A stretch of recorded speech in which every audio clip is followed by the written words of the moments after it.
இடம் பொருள் நேயர்களுக்கு வணக்கம். இந்த வீடியோவில் என்ன பார்க்க போறோம் அப்படின்னு பார்த்தோம்னா, இன்றைய நாளில் கிடைச்ச தமிழ் சினிமா பத்தின எக்ஸ்க்ளூசிவ் கலெக்டிவ் அப்டேட்ஸ் தான் ஒரு கலெக்ஷனா பார்க்க போறோம்ப்பா. செம்ம அப்டேட் ஒன்று கிடைச்சிருக்குது அப்படிங்கிற மாதிரி இருக்குது. ஃபர்ஸ்ட் அப்டேட் என்ன அப்படின்னு பார்த்தோம்னா, AK64 and 65ல இருந்து ஒரு அப்டேட் வந்திருக்குதுப்பா. என்ன அப்படின்னு பார்த்தோம்னா, AK64 and 65 Prashanth Neil direct பண்ண போறாரு அப்படிங்கிற மாதிரி ஒரு அப்டேட் கிடைச்சிருக்குது.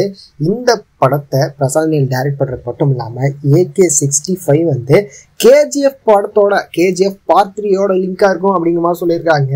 அஜித் தான் வந்து பெரிய லீடு KGF யூனிவர்ஸ்ல அப்படிங்கிற மாதிரி சொல்லியிருக்கிறாங்கப்பா.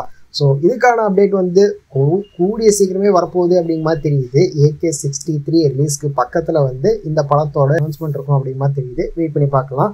எப்படிப்பட்ட யூனிவர்ஸில் இருக்க போறாரு அப்படிங்கிறது யோசிச்சு பார்க்கவே முடியல. ஏன்னா வந்து இந்த மாதிரி ஒரு சம்பவம் தான் எதிர்பார்த்துட்டு வந்த அஜித் வந்து அது கிடைக்க போகுது. டிமாண்டி காலனி Part 2 படத்தோட ரிலீஸ் வந்து August 15 இருக்க போகுதுன்னு சொல்லிட்டாங்கப்பா.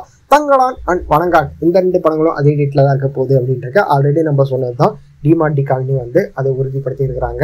நேற்று அதுக்கான அனௌன்ஸ்மெண்ட் வந்து அப்படின்றக்க இதுக்கு அடுத்ததான் என்ன அப்டேட் அப்படின்னு பார்த்தோம்னா, SK25லேருந்து ஒரு அப்டேட் வந்திருக்கு. படத்தோட டேரக்டர் யாருன்னா சுதா கொங்கரா. இது வரைக்கும் கன்ஃபார்ம் ஆகாம இருந்தது யார் அந்த படத்தை டைரக்ட் பண்ண போறாங்க. SKவோட 25வது படத்துல இப்போ கன்ஃபார்ம் ஆயிடுச்சு.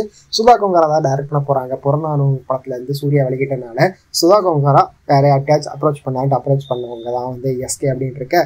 ஸோ எப்படிப்பட்ட படமா இருக்க போகுது அப்படிங்கிறத வெயிட் பண்ணி பார்க்கலாம். இதுக்கடுத்ததான் என்ன அப்டேட் அப்படின்னு பார்த்தோம்னா, the greatest of all time படத்துல இருந்து 3வது சிங்கிள் வர போகுதுப்பா.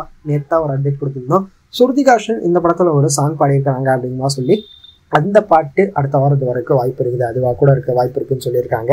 ஸோ எப்படிப்பட்ட பாடலாம் இருக்க போது 3வது பாடல் அப்படிங்கிறத வெயிட் பண்ணி பார்த்துடலாம் அப்படிங்கிறது தான். கூலி படத்துல இருந்து ஒரு அப்டேட் வந்துருக்குதுப்பா. லோகேஷ் கனகர் டைரக்ஷன்ல இருந்து சூப்பர் ஸ்டார் ரஜினிகாந்த் நடிக்கிற கூலி படத்துல இருந்து என்ன அப்டேட் அப்படின்னு பார்த்தோம்னா, ரஜினிகாந்த் வந்து இந்த படத்துல வந்து டிராகன் அப்படிங்கிற ஒரு கேரக்டர் நேம்ல நடிச்சிட்டு இருக்கிறாரு அப்படிங்கிற மாதிரி. அடேங்கப்பா, டிராகனா சூப்பரா இருக்கே நேமே அப்படிங்கிற மாதிரி தான் இருந்தது. கேட்கிறப்ப உங்களுக்கு எப்படி இருந்தது கமெண்ட்ல சொல்லுங்க. நாகார்ஜுனா இந்த படத்துல வில்லனா பண்ண போறாரு அப்படிங்கிற மாதிரியும், ஃபகத் ஃபாசில் பண்ண வேண்டிய ரோல்ல வந்து ஷாபின் சாஹிர் அவர் பண்ண போறாரு அப்படிங்கிற சொல்லியிருக்கிறாங்க.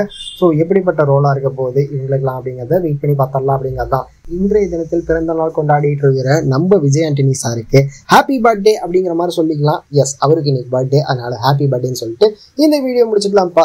இந்த வீடியோ பிடிச்சிருந்தா லைக் பண்ணிட்டு இந்த மாதிரி கலெக்ஷனான அப்டேட்ஸ்லாம் நீங்கள் தொடர்ந்து பார்க்கணும் அப்படின்னு நினச்சிங்கன்னா நாளைக்கு அது வரப்போகுது. அதனால நீங்கள் என்ன பண்ணணும், மறக்காமல் இந்த வீடியோக்கு ஒரு லைக் போட்டு நம்ம சேனலுக்கு சப்ஸ்கிரைப் பண்ணிடுங்க. அப்போ தானே நாங்கள் போகிற வீடியோஸ் உங்களுக்கு ரெகுலராக வரும்.